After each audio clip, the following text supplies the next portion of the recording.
Now, returning to the cops' role in the actual mechanics of the assassination, since they blocked Main Street, why didn't they block Commerce Street also? As Commerce was a major one-way arterial that ran all the way through downtown Dallas and did not interfere with the motorcade route, they did not have an excuse to close it. So even though they couldn't close Commerce to all traffic like they did Main Street, they would have stopped all trucks or buses from entering on to prevent them from blocking the second assassin's line of sight. That is, except for one very special truck, which, if it wasn't part of the plot, represents perhaps one of the luckiest coincidences in the history of crime. Here's why. Although a good firing position for the second assassin, the Commerce Street arcade was not perfect. It had two flaws. Although it did provide a clear field of fire, that could be obscured by any large vehicles. The second, more serious flaw in the position was the lack of the assassin's concealment from the gathered crowds at the corner of Main and Houston. That's where the appearance of this truck, seen here in the Zapruder film only 2 seconds after the fatal headshot, proved so fortunate for the plotters. Looking from Zapruder's location, if we line up the lamppost as it intersects with the truck cab and then transfer that to a scale drawing, we can exactly locate that truck's position in Dealey Plaza in regard to the second assassin's location and the crowd and police at the corner of Main and Houston. Now, looking from the Commerce Street assassin's position toward the corner of Main and Houston, if I now insert a scaled image of a similarly sized truck, you can see that the truck would have provided nearly perfect concealment of the shooter from the crowd located at Main and Houston, yet without in any way obscuring the assassin's line of sight as the president's limousine approached directly toward him on Elm Street. The truck appears to be a 1957 809 International, and in this hugely enlarged frame of the Zapruder film, the logo on the door appears to be some combination of a capital letter F and an A or a capital T and an A. Here's the same logo in black and white. For if the Dallas police went to the trouble to create a clear killing zone, Main Street, free of blocking tall trucks or buses, doesn't it also follow that the plotters would also not allow any trucks or buses onto Commerce Street, as they could likewise block the sightline of the second assassin unless that truck or bus was part of the plot? Pictured here about 20 seconds after the fatal shot, the truck has moved forward approximately 3 car lengths. However, if this truck were indeed part of the plot, wouldn't it have been required to stop in a very exact spot? And if that is true, wouldn't the driver need a very distinct marker? That's where this mysterious Morris Minor convertible comes in. Here we see it next to the truck in both Zapruder frames 413 and 416, though we don't see anyone around it. The obstruction you see in front of it above is a tree branch on the grassy knoll a few feet in front of where Abe Zapruder was standing. Here, in the cancellary photo 20 seconds later, we see a man at the rear of his pickup truck parked in front of the Morris Minor, and Monahan at the door of his car behind the Minor. And remember, Commerce Street was never closed to traffic. All these cars are stopped illegally to watch just as the president went by. And the white Chevrolet behind them belongs to James Tague, who stepped off to the right just under the overpass. Please consider, if you were one of the plotters and you wanted to use a very distinctive and easy to recognize car for a marker, what could have been better? For by 1963, only about 60,000 Morris Minors had been sold in the entire U.S., and of those, only about 7% or 350 were convertibles.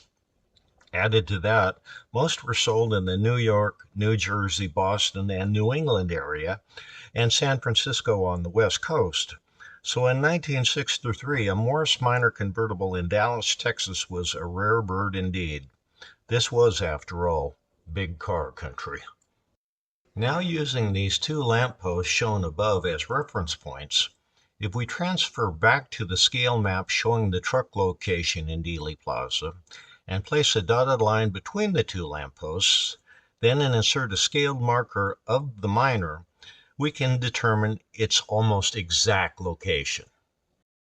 Now noting the tunnel assassin's location at the bottom right of the map and President Kennedy's location in blue at frame Z211 at the upper left, then placing a dotted line where the assassin would have been aiming when the president first came out from the corner at about the X, we can see that the assassin had been sighting and shooting immediately over and just behind the rear of the Morris Minor.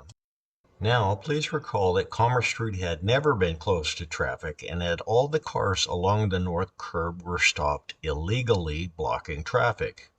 Here in a photo I estimate to be taken between 1242 and 1250 by freelance photographer Jim Murray, the Morris Minor is still parked, blocking traffic 12 to 20 minutes after the assassination shooting, while all the other vehicles have left. And as you can see, it clearly is blocking traffic. That white car is actually in physical contact with it. But if it were stalled and needed a push, where's the driver? Clearly there is no one in the driver's seat of the Morris. So returning to frame 413, not quite 5.5 seconds after the fatal shot, and then by placing a yellow line I estimate to be the fatal shot path, that is fired by the second assassin, who is so nicely hidden from view to the east, I can only say two possibilities exist.